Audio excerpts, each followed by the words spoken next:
Okay. My microphone's working. Oh no, spoiler. Gotta go. That's the last slide. This is the first slide.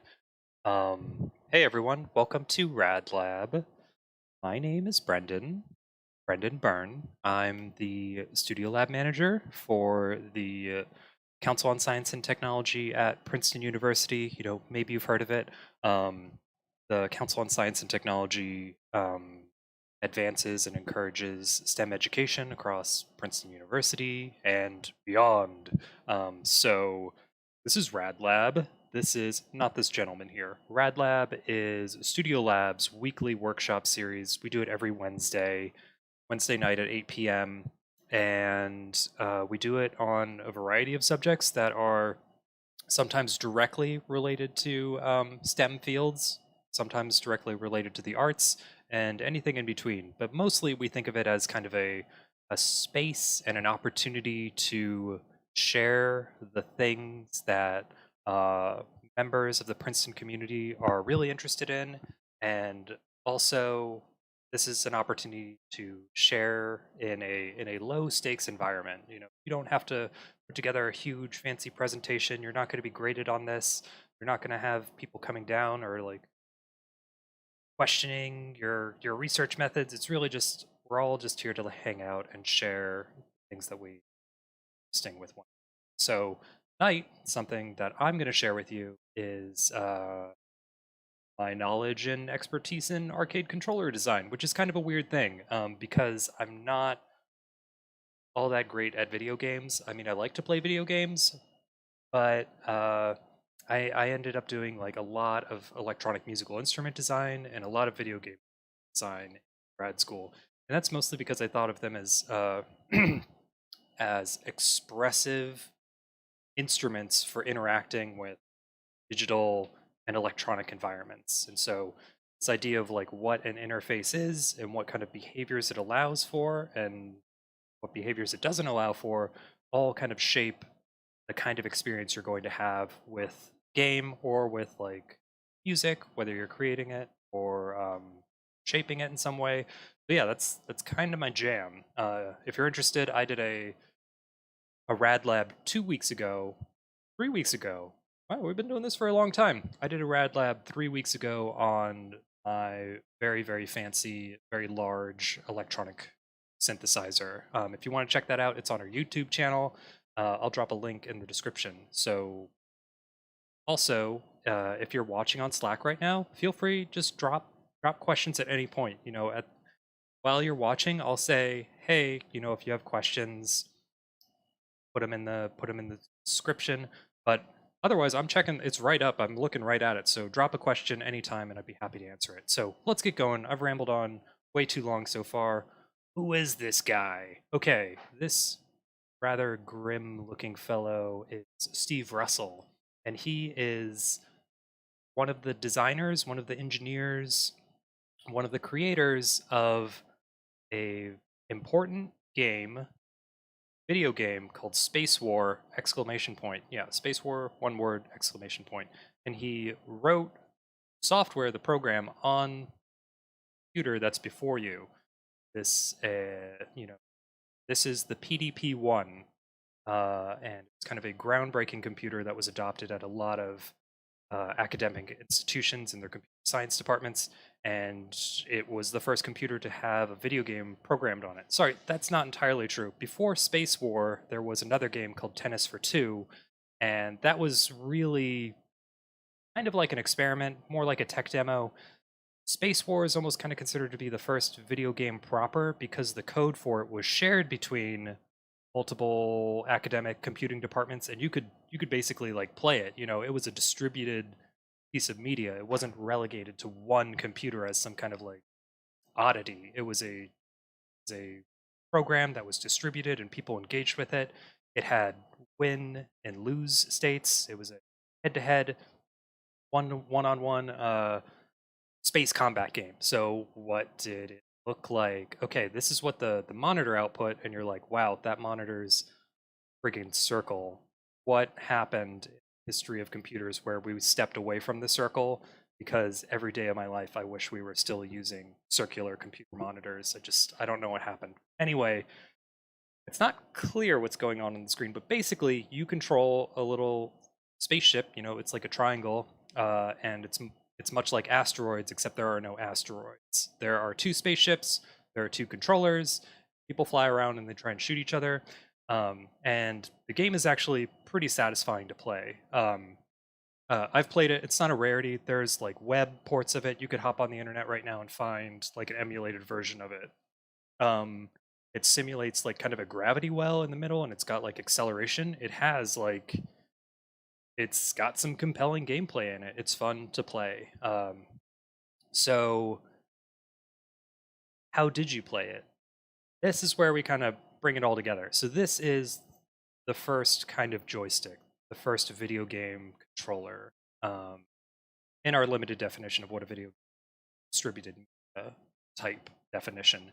So what you have here is a turn left and right joystick, and then you also have a thrust and, I don't know, decelerate lever, and these are one directional. I mean, they're two directional. Sorry, you can push this way or pull that way, or you could go that way, or you could go this way.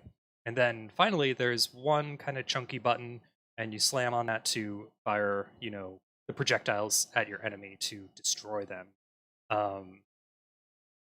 And so what we have here is kind of like the basis for what would become like the modern joystick. The only difference is that a joystick is usually just one joystick and you move it left, right, forward, and back. It's almost kind of broken up into two parts here. We've got the left and right, and we've got the up and down, but they're separated.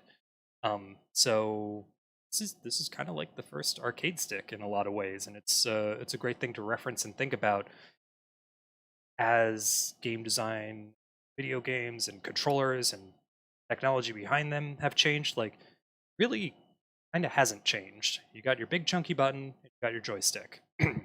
So just one quick thing to add is one of the reasons Steve Russell might not be looking so happy is because programming on this PDP-1 machine is quite the challenge. I think if you're familiar with kind of modern programming languages like C++ or Java or Python,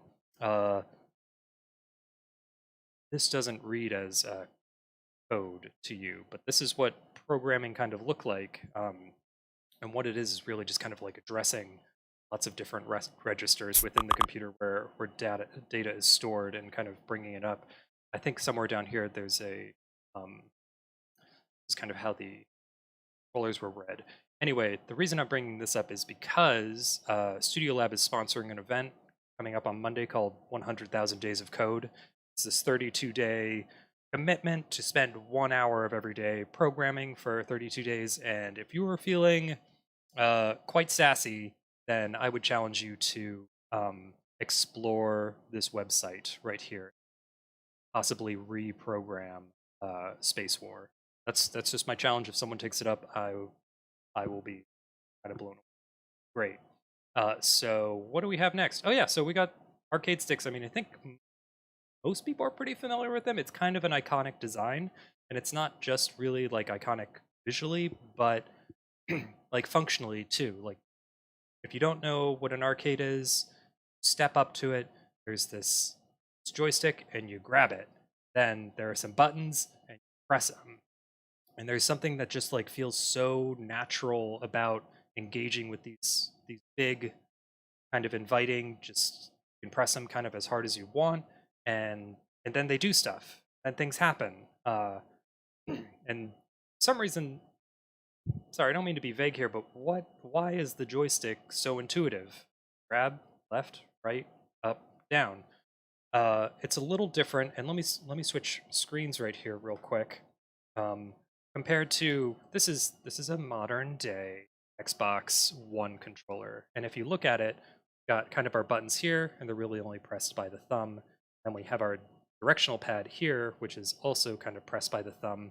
And on the directional pad, you can kind of see there are still discrete inputs. I mean, these are all still connected by this inner piece of plastic here, but really the D-pad looks quite similar to button arrangement here. The only difference is that these buttons are connected by some plastic, and that way you can put your thumb in the middle and move it all around, kind of like go from left to down quite easily. Around here, you want more discrete inputs, but those inputs for your D-pad are still very much discrete. There's only, if you press down, you're going down. If you press down and over a little bit, maybe like 15 degrees, you're still going down. I mean, you're not really angling a little bit.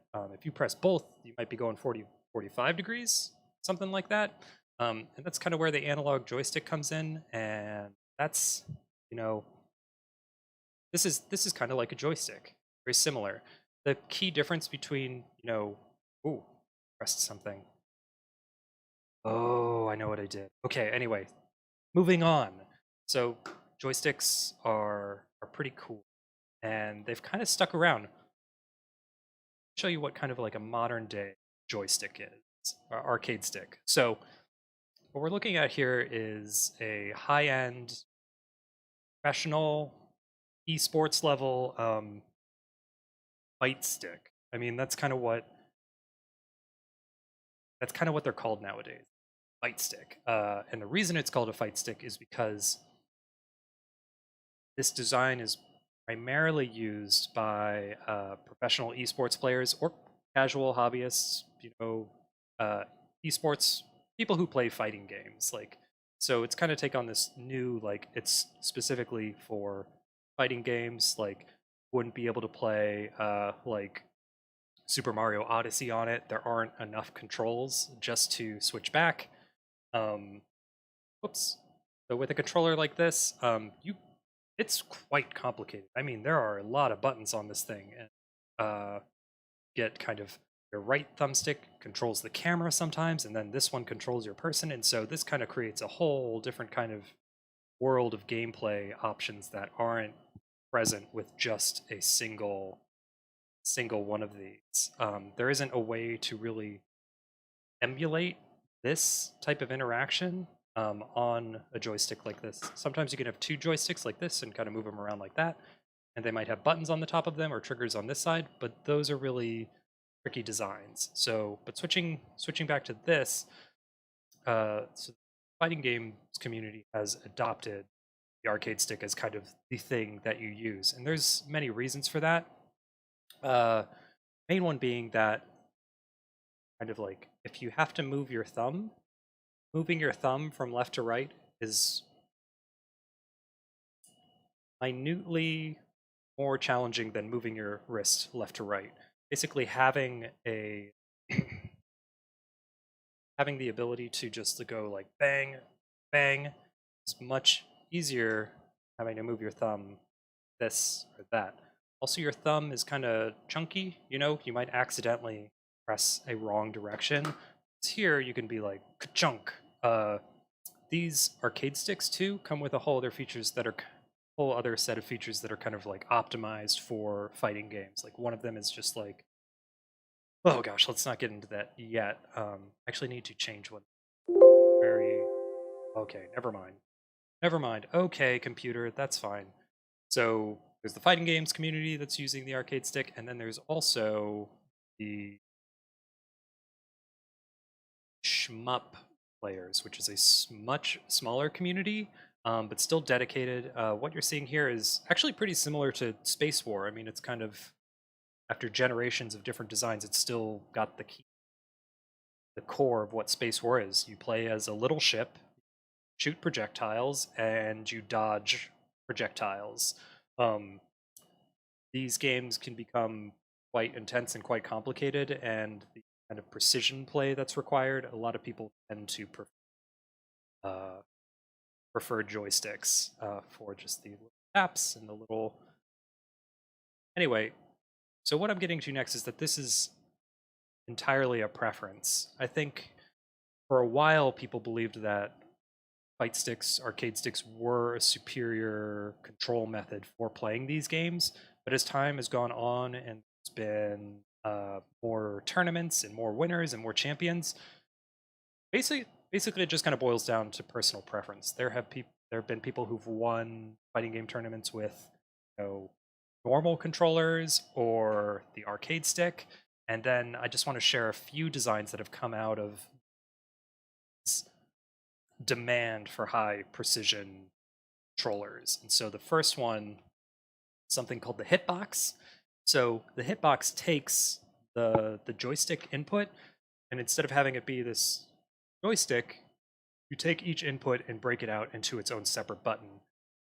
What you're seeing here is basically, and it's not intuitive, but it's left, up, sorry, start over, left, down, right, up. Might be wondering why big button down here is for up, and it's based on keyboard, a typing keyboard, a QWERTY. So if you are playing a game on your keyboard, it's pretty traditional to have the A key be left, S key down, and the right input commands for your player character, and then W is usually the up. So there's no W here. What's here is, and if you rest your hand across your keyboard and put your fingers over ASD, you'll see that your thumb kind of naturally rests over spacebar. So this almost kind of emulates where your thumb is on a QWERTY keyboard. Spacebar is used. This design would be kind of inappropriate for a shooting game, like a shmup game, where you have to move in any direction at any point. You might have to move up, have to move down. But in a fighting game, you're mostly stuck on the ground. So left, down, and right commands are much more common, and the decision to jump into the air to attack is kind of like, it's more important. So you can just like hit it with so as long as we're looking at this arcade controller, the other benefit, aside from the perceived benefits of using the joystick with faster and more precise input commands, your buttons are more accessible too. So let's swap over controller cam. Resting my hand across the keyboard like this, you can see I can press any of these buttons at any time that I want. My fingers are just there. They're ready to go. Whereas here, these 8 buttons are very similar to 1, 2, 3, 4, and then 5, 6, 7, 8, 5, 6, 7, 8. Usually, I'm sure some people who are very diehard might be like, well, it's 5, 6, 7, and then 8. And so I'm sorry if I've got it wrong. I'm really not a fighting games player. And I'm going to get to that in a second, why I have an controller, because I don't really play fighting games and I don't shooting games either. So why do I have one? Well, we'll get to that. Just one more alteration on the hitbox that we just saw is the mix box, and this is more similar to what you kind of have like a hybrid control, mixing up your QWERTY keyboard with your arcade stick buttons. So this could be preferred by shmup players or fighting games. And then it's interesting to see how the keyboard is kind of making its way into this interface. And so I will just want to share one more kind of oddity of this kind of mashup of designs. And this is a this is a one-off kind of custom design that was created for a challenge to reimagine a arcade controller for the game StarCraft. I mean, it was StarCraft 2. I don't know if anyone wants to make a big deal about that, but it was for like a real-time strategy game. And don't want to go into explaining all the details of a real-time strategy game, but basically, like, they are games you play with a mouse, kind of moving around and having a very, very precise input. You've got menus all over the screen. Screen is constantly changing. There are your little characters that attack the other characters, and you need to be able to select them very precisely. And all at the same time, this area here kind of is where you do your troop selecting or build your troops or harvest resources. So it gets out of control. It's almost unimaginable to think about playing a game like that with an arcade stick, and someone's kind of taken inspiration to see what it would be like. And so what's most notable in a design like this is the joystick has moved from the left side to the right side, that's mostly to accommodate kind of muscle memory of using a mouse. You rest your hand on this kind of large orb, and it's not a scroll wheel. It's not like a big wheel that kind of rotates in any direction. You put your hand on it and move it like this. Then your left hand kind of where it would be on a QWERTY keyboard. Okay, so well, I'm looking at my slides now, and I just want to change this up a little bit. Let's see what time it is. Okay, Cynthia has asked a question. I'm going to look at it. What's up, Cynthia? Was this first controller dedicated only to the single game, or were they thinking ahead of using it for other games? I don't think they knew what they were onto. I don't think they went on to make other games, and I don't think the controller was used for other games either. Thank you for pointing out that I basically skipped the entirety of like computer game history and just went from the beginning to right now. If you're interested, I think do some googling about. I could share some ideas and speculations and references to other early games, but I'm not sure precision of that chronological order. There are also these kind of cool evolution posters of how video game controllers have changed over time. And usually the PDP-1 controller is featured on that as kind of like a precursor to other designs. So maybe I can look that up and help you out later. It's 8:22, so let's just keep going. Or I don't know, maybe everyone wants to say hi to my dogs. Ozma, come here, girl. I don't think they want to say hi to everyone. Okay. Couch potatoes. All right, moving on. So, I made some arcade controllers a while ago because I'm actually pretty good at using a laser cutter. And so, what this is just 3 sheets of acrylic that I laser cut. It's pretty easy. You just cut it out, and then you put the buttons in, and then you wire it up. Doesn't. You don't have to be like knowledgeable in electronics. You just cut it out and then you plug it in where it goes. It's pretty straightforward. And so I made this design, and I made these 2 other designs. These were made to go with another game that I had designed, and so they were kind of like meant to be just kind of neat novelties. And so one of the things you'll notice is that the sides of the case are just totally exposed, and so they were loud. They were really loud. One thing I haven't like really conveyed to everyone yet is that arcade sticks are kind of loud. The joystick has 4 physical switches in it that, when pressed, create kind of a loud clicking sound.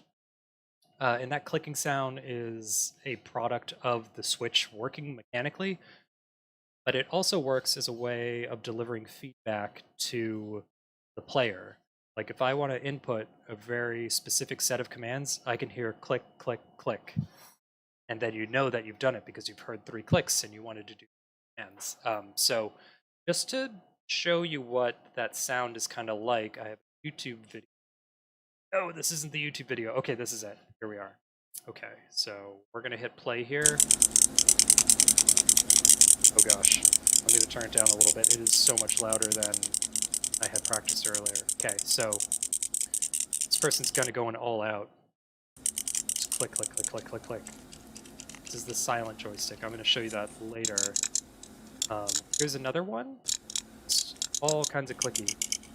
Click, click, click, click, click, click, click, click. It's honestly like kind of annoying to me. It turned me off from pursuing like arcade control design. Like I made these. I was like, oh, that's really neat. And then I was like, wow, that's really loud. I'm so done with this. I'm just going to stick to the normal gamepad. But as time went on, I've kind of developed like some tinnitus, which is like if you've exposed yourself to very loud sounds, then you kind of get like a ringing in your ear. And so I used to be in some very loud bands, like punk band, metal band. I used to go to concerts a lot and not wear hearing protection. And so I do have some tinnitus and like loud kind of popping sounds or crinkling sounds, like the like a chip bag will pretty physically uncomfortable. Or so I was really turned off uh, from arcade sticks for a while, and then what do I want to share next? Okay, so what happened next? My ears hurt and I didn't want to use it.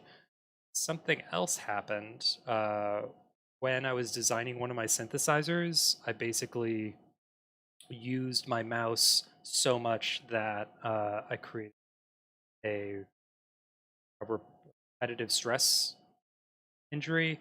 Sorry, it's just like your muscle starts to burn. It almost feels like it's white hot. And being in my late 20s, I was like, whatever, I'll just work through this and then it will go back to normal. And then it didn't really go back to normal and it just kind of hurt all the time. So that was kind of like a stupid injury that I very could have easily prevented. And so even like using my laptop trackpad now, it's like hurts my hand. And I do these kinds of exercises to like rebuild strength, but it's really never gotten to where it's to be. On top of kind of injuring my hand by using my mouse too much, I was playing two games. I was playing Dark Souls and Sekiro, and I was playing it on this controller. And when I was playing, doing this motion just caused this really kind of terrible pain in here, and then also this one really hurting here. And I was like, wow, this is kind of bad. And also those games, Dark Souls and Sekiro, are very, very intense games. Like it wasn't just me like tapping this button like, oh yeah, I'm attacking that like skeleton. Yeah, winning. It was very much just like boom and like really death grip on this thing because the stress that the game generates really affects how you press the buttons on the controller. It's a fantastic game. Recommend it masochists, yeah, and those who are interested in masochism. So yeah, my hand hurt. And I kind of didn't play games for a long time because it hurt like that. But then one day I am browsing around the internet and I find out about this new controller that Microsoft has developed called the Adaptive Controller, and it's really interesting to me as someone who designs interfaces. What it is it's a controller that's specifically designed for people suffering from cerebral palsy or maybe missing fingers or limbs, and they want to play video games. But just to reference this again, quick on the other screen, you kind of need to be like to have everything, and everything needs to be working to use a controller. It's actually quite demanding, and even for someone like me who has everything going on pretty well, it's still a bit challenging as you get older. I think like you just kind of get older. I mean, I think mostly people don't have concern like, oh, you're in your 30s. It's like, oh yeah, I mean, your body just can't just wail on stuff like you used to when you were in your 20s.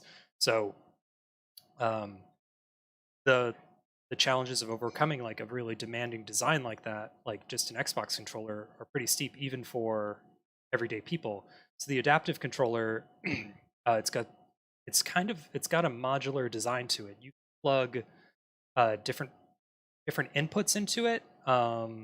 Like you can do these foot pedals, you can do these balance boards, you can do these big chunky switches that you can place anywhere. You can put these things all over the place. Put them on your body, put them on the board in front of you.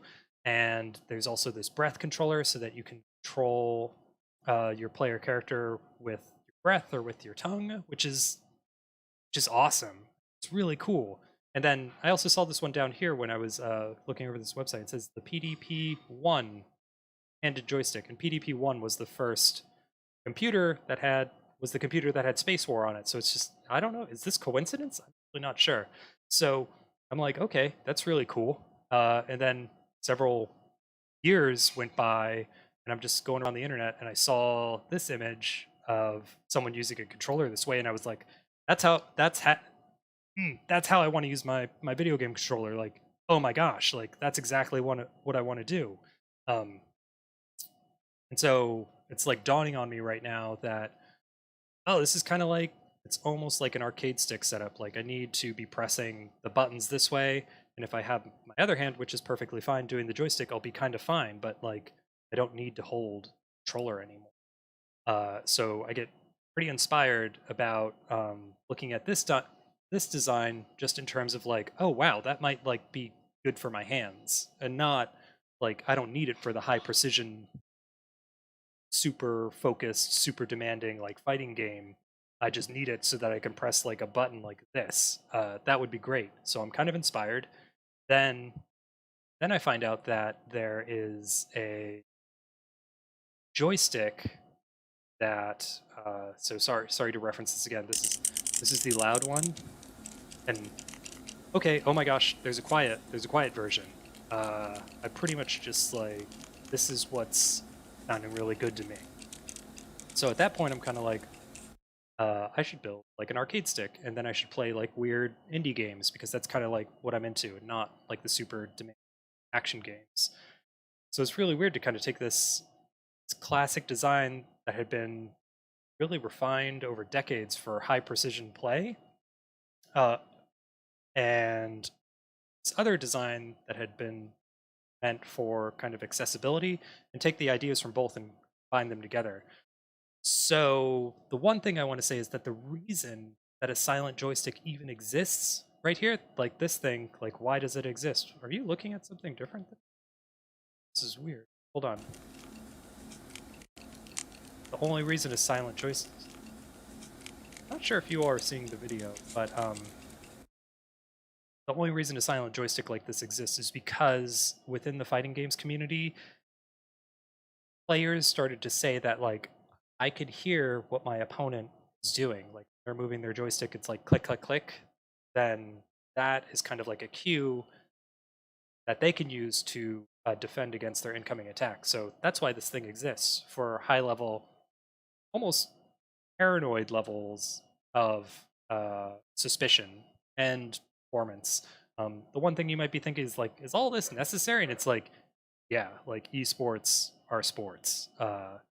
The level that these games are played at is utterly astounding. So it's, I just want to say that. So when people are like, I need a quiet joystick, like they're kind of not joking around. Isn't parent. Really do need it. Um, so yeah, I'm like, I'm gonna make a joystick, or maybe I could buy one and mod it a little bit. And the first thing you'll notice is that, wow, these are ugly. These are like really bad looking. I mean, what is going on? I mean, this is a really easy thing to make look kind of okay. Like, what is up with this just world of ugly arcade controllers? Like, pretty big bummer. So, oh, maybe I'll like build one from scratch. So Cynthia asks, yeah, I wondered if sound would be faster indicator for someone to respond to than what they see on the screen. And that's actually an interesting question. I mean, if you wanted to get uh, technical about it, I think light travels faster than sound. So maybe the screen. I'm just kidding. But yeah, all these different inputs do manage to give players an edge over one another. But anyway, I decided to build a controller, and that's kind of what this is. This is my controller. Um, I bought the case online, I bought the push buttons, and I bought the joystick, and I bought everything. And this is kind of weird because I make a lot of stuff. I laser cut my own panel, but my needs were kind of different this time around. So I've got the quiet joystick. I can click. You hear that? You hear that? You don't hear anything? That's right, because it's super quiet. You can't hear anything. And then the other thing is that I talked about silent buttons. Or silent joysticks. There are also silent buttons. These things are super quiet too. I don't know if you can pick this up, but here, let me get this mic open. This is the quiet version. Okay, so now when I play video games, I don't have to worry about this horrible clacking sound.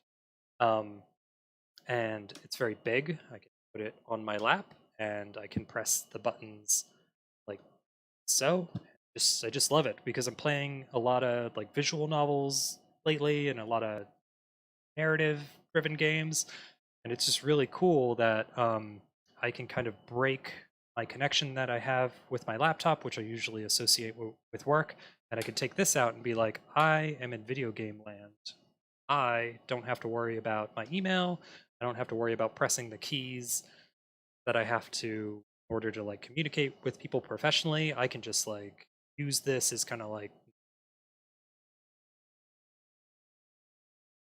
ticket to another reality, and it kind of works. And I'm like really happy with it. And I've kind of like always wanted something like this my whole life, and now I have it and I'm happy. Um I wonder if there's much else to talk about.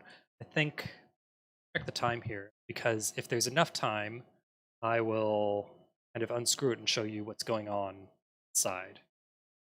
Hmm. Well, let me throw some resources your way. Uh, you can buy all this stuff online, and let me tell you, it's not cheap. It's actually really frigging expensive. I'm like ashamed to mention how much I spent on this controller. I won't tell you, but what I will tell you is that the cheapest alternative is something like this on eBay, and this is what I used to build the other controllers that I showed earlier.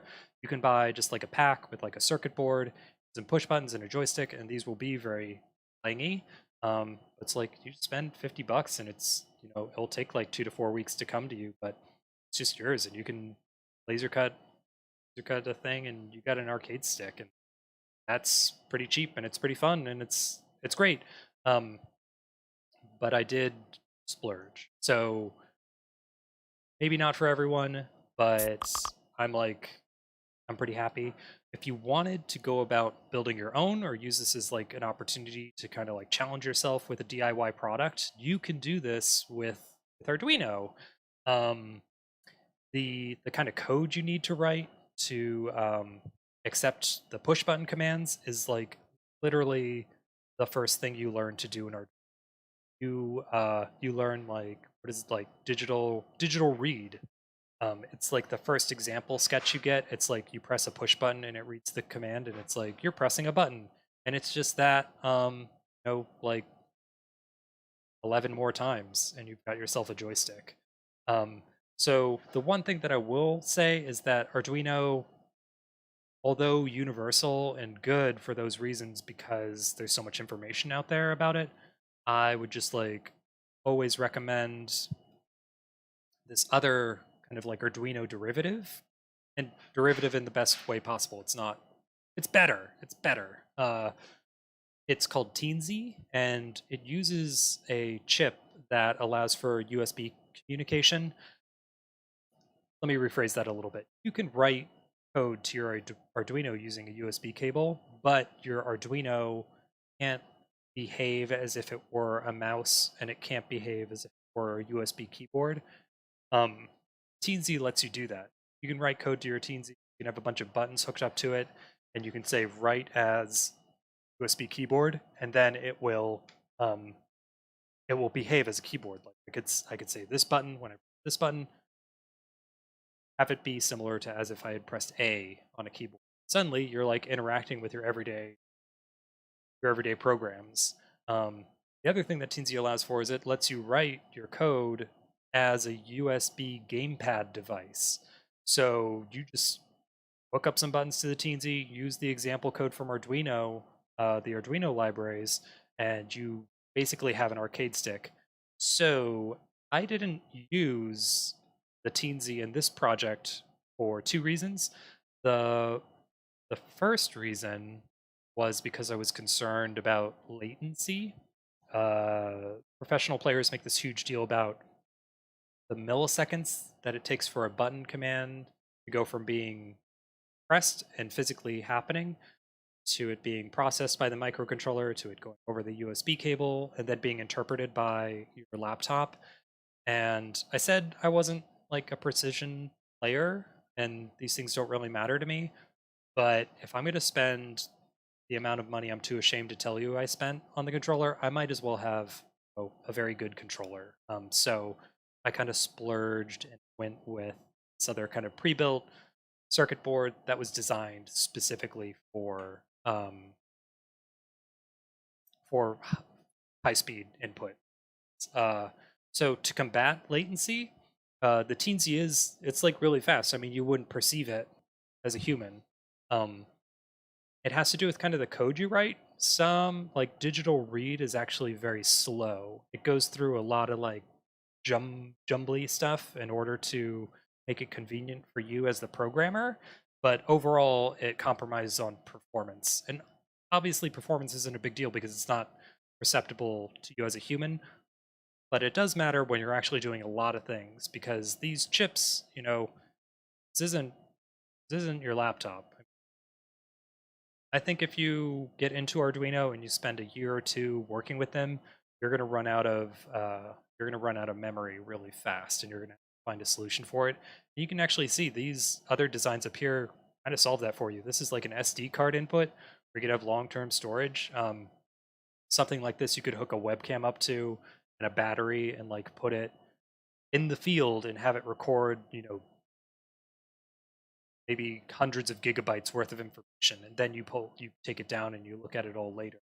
But if you were super concerned with latency and super hardcore, I'd recommend this book called AVR Programming, which doesn't use the Arduino library to write C code to your microcontroller. So AVR is like AVR is the family that Arduino and the Teensy fall under. They are microcontrollers. They're basically like very specific purpose kind of CPUs. They don't have like an operating anyway. You can write a more precise programming language to those that kind of cuts away all the things that are meant to make it easier for you to program. And this would cut back on the latency if you're super concerned with that. Think, oh my gosh, I've got one more thing to share, and then I think I'm done. So get your questions ready. Ask me anything. The last thing I want to share is slagcoin.com. Slagcoin is not only just a website about arcade controllers and arcade controller design. It's also just one of the best frigging websites I've ever seen on the internet ever. It's just information. There's literally nothing else here except things that are helpful to you. There are no advertisements.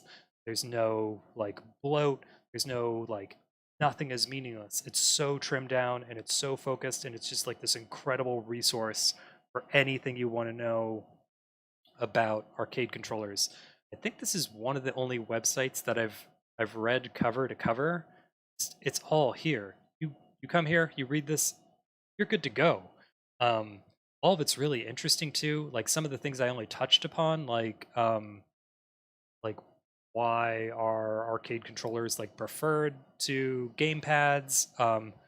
This kind of stuff that gets into like the grams and millimeters of the joystick itself, that and all of these things like factor into performance. It's all there. It talks about wow, I can't believe I'm still scrolling. This goes on forever. This is just such a wonderful website, whether you care about arcade sticks or not. I mean, it even gets into the like how do you make a wood case for your stick. Sorry, this is the way I read the internet. I just scroll as fast as I can all over the place. But yeah, I'm really glad I got to share this with everyone tonight, because this is something that I've just like, I've designed a lot of things, and one of the coolest things as a designer is just being like, oh, I actually don't have to design something, like something out there that just does what I need. I just like haven't appreciated it before. So I would just kind of encourage everyone to like, designing and making things. That's like part of it, but the other part is really just like learning to reinterpret and and appreciate, you know, the designs that are already around you. Like how can you make them work for you? And it's important to find that point where it doesn't work for you, and that's when you know you're onto something. Make a new design to fill some kind of need. So that's my parting wisdom to you. I just had a great time sharing this with you. We didn't get around to opening it up, but you know, it's fine. Maybe there's a whole other workshop involved in just like soldering this together and like what this button does, but mostly I just think the ideas around arcade controller design are like a lot more interesting than, you know, yeah, okay, so I've got my MFA in design. The design part's like more interesting than like the electronics. The electronics are also very interesting, but maybe there's someone out there who wants to do that. Anyway, I'm totally rambling right now. So I'm going to sign off. Thank you so much for tuning in. I'm always on the Studio Lab Slack channel, so if you're watching this, you know, sometime in the future, I'm still around to talk to about electronics design, controller design, musical instrument design, and programming, all those great things. So hope to hear from you.